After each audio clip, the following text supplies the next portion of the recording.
안녕하십니까? 반갑습니다. 여러분 그동안 평안하셨습니까? 주께서 여러분 가운데 늘 그의 큰 사랑으로 항상 함께 하실 줄 믿습니다. 우리는 계속해서 이 아브라함의 믿음의 여정을 통해서 오늘의 사는 삶을 어떻게 믿음으로 살 것인가를 계속해서 살펴보고 있습니다. 오늘은 창세기 13장에서 롯의 선택의 삶에 대해서 함께 보기를 원합니다. 13장 6절에서 13절까지의 말씀입니다. 그 땅에 그들이 동거하기에 넉넉하지 못하였으니 이는 그들의 소유가 많아서 동거할 수 없었음이니라. 그러므로 아브라함의 가축의 목자와 롯의 가축의 목자가 서로 다투고 또 가나안 사람과 브리스 사람도 그 땅에 거주하였는지라. 아브라함이 롯에게 이르되 우리는 한 친족이라 나나 너나 내 목자나 내 목자나 서로 다투게 하지 말자. 내 앞에 온 땅이 있지 아니하냐. 나를 따라가라. 내가 좌하면 나는 우하고 내가 우하면 나는 좌하리라. 이에 롯이 눈을 들어 요단 지역을 바라본즉 소알까지 온 땅에 물이 넉넉하니 여호와께서 소돔과 고모라를 멸하시기 전이었으므로 여호와의 동산 같고 애굽 땅과 같았더라. 그러므로 롯이 요단 온 지역을 택하고 동으로 옮기니 그들이 서로 떠난지라. 아브라함은 가나안 땅에 거주하였고 롯은 그 지역의 도시들에 머무르며 그 장막을 옮겨 소돔까지 이르렀더라. 소돔 사람은 여호와 앞에 악하며 큰 죄인이었더라. 우리가 인생을 살아가면서 선택할 때가 있습니다. 그 선택이 때로는 먼 장래까지 결정적으로 영향을 주기도 하는 것입니다.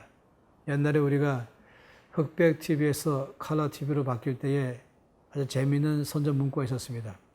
순간의 선택이 10년을 좌우합니다. 라고 말했습니다. 마찬가지로 우리의 삶에서 선택할 때마다 이것이 먼 미래를 결정하는 일을 하게 하는 것입니다. 롯의 삶이 바로 그랬었습니다. 아브라함이나 롯이나 두 사람은 다 직업이 목축업이었습니다. 그러면서 이들의 모든 양떼들, 가축들의 수가 늘어났죠. 그러면서 문제가 발생했습니다. 한정된 풀밭에 점점 가축이 늘어나니까 자주 싸움이 일어났습니다. 아브라함의 가축을 돌보는 목자, 또 롯의 가축을 돌보는 목자 사이에 서로 자주 다투었죠. 이걸 보고 아브라함이 드디어 롯을 불러서 회의를 열었습니다. 아시는 것처럼 이 두 사람은 친족 관계이죠. 아브라함의 제일 큰 형님의 아들이 롯입니다. 삼촌과 조카 사이죠. 그래서 아브라함이 말하기를 롯에게 네가 먼저 선택하라 하면서 선택할 수 있는 기회를 줬습니다. 얼마나 아름다운 모습이겠어요? 삼촌이 기득권을 취하지 않고 먼저 조카에게 선택할 수 있는 길을 양보해 준 것입니다. 롯은 드디어 먼저 선택할 기회가 왔지요. 롯은 앞으로 어디 살 것인가를 위해서 사방을 둘러봤습니다. 그의 눈에 제일 들어온 것은 요단 지역의 온 들판이었습니다. 거기는 요단강이 흘러가는 좌우에 형성된 고대 도시이죠. 거기는 물이 많고 또 물이 많으니까 아무래도 나무도 많고 그리고 초지가 잘 조성되어 있었습니다. 뿐만 아니라 고대부터 발달된 도시이기 때문에 거기는 교통이나 통신이나 아니면 교육이나 아니면 병원이나 흔히 많이 말하는 사람에게 필요한 모든 문화시설이 잘 갖춰진 것이라고 말할 수 있겠습니다. 롯은 그 땅이 너무 마음에 들었습니다.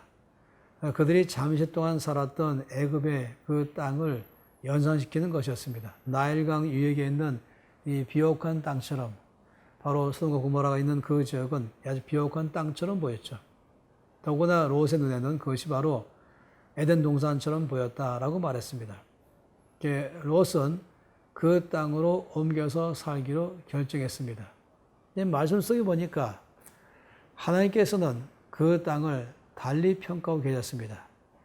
13장 10절 말씀에는 소돔 사람은 악하여서 하나님께서 그 땅을 멸할 수밖에 없는 땅이었다라고 말한 것이죠.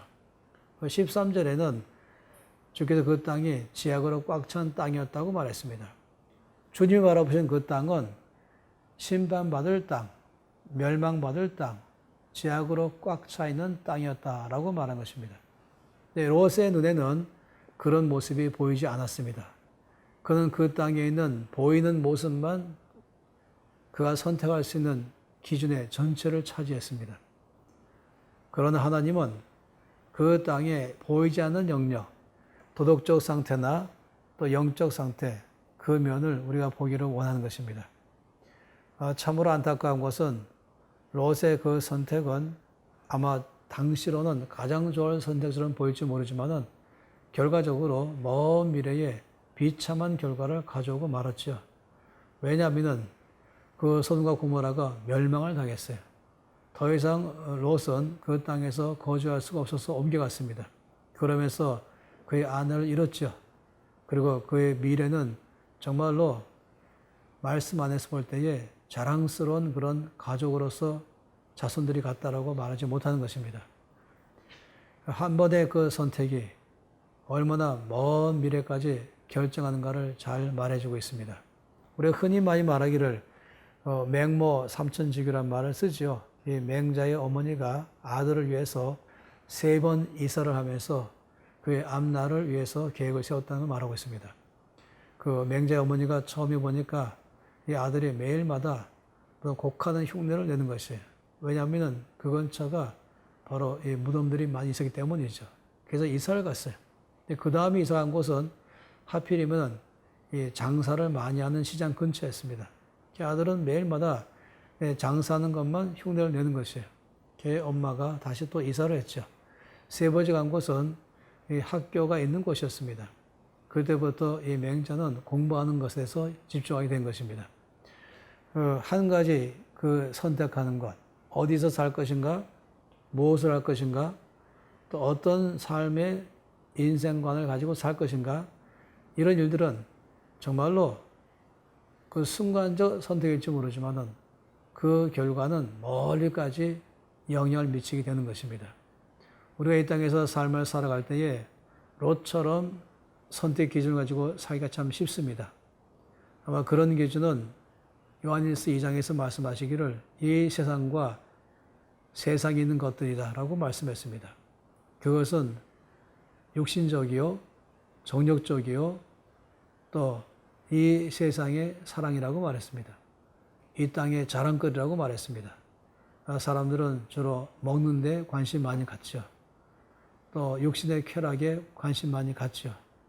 또 무엇을 입을 것인가에 대해서 관심 갖고 어떤 집을 가지고 살 것인가, 또 어떤 차를 또 사용할 것인가. 때로는 많은 경우에는 학력을 또 자랑하고 의지하거나 또는 어떤 자기의 위치에 대해서 너무 많이 그걸 가지고 자랑할 때가 있습니다. 때로는 돈이 많은 걸 가지고 그것으로 또 자랑하기도 하죠. 주님 말씀하시기를 그런 것이 우리 가운데에 진정한 가치 기준 될 수 없다고 말씀하고 있습니다. 이런 것들은 마치 이 소돔과 고모라가 멸망할 때에 그곳에 터전을 두고 살았던 롯의 미래가 완전히 사라지는 것처럼 이런 것은 모두가 다 이 세상의 것이라고 말한 것입니다. 하나님은 우리로 하여금 하늘의 것에다가 소망을 두라고 말씀하시고 거기에 가치를 두라고 말씀하십니다. 진정한 가치, 바로 하나님 안에 있습니다. 영적인 가치, 거기에 있는 것이죠. 하나님이 바라보는 것을 우리가 바라보고 하나님이 귀하게 여기는 것을 우리가 귀하게 여기는 삶, 이것이 참으로 귀한 삶인 것입니다. 아브라함은 그렇게 살았죠. 아브라함은 하나님이 바라보라는 곳을 바라보고 그리고 하나님은 아브라함에게 그에게 먼 미래까지 바로 오늘 이때까지 하나님의 큰 축복을 받는 그런 삶을 살았습니다. 롯의 선택은 우리가 지금의 삶을 살아가면서 아주 경계하고 또 조심해야 될 선택인 것입니다. 우리의 선택은 롯처럼 하지 말아야 되겠습니다.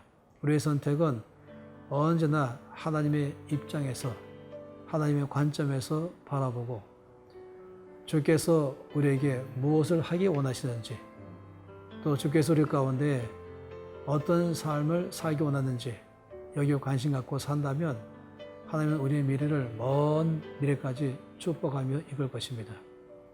여러분 모두를 사랑합니다.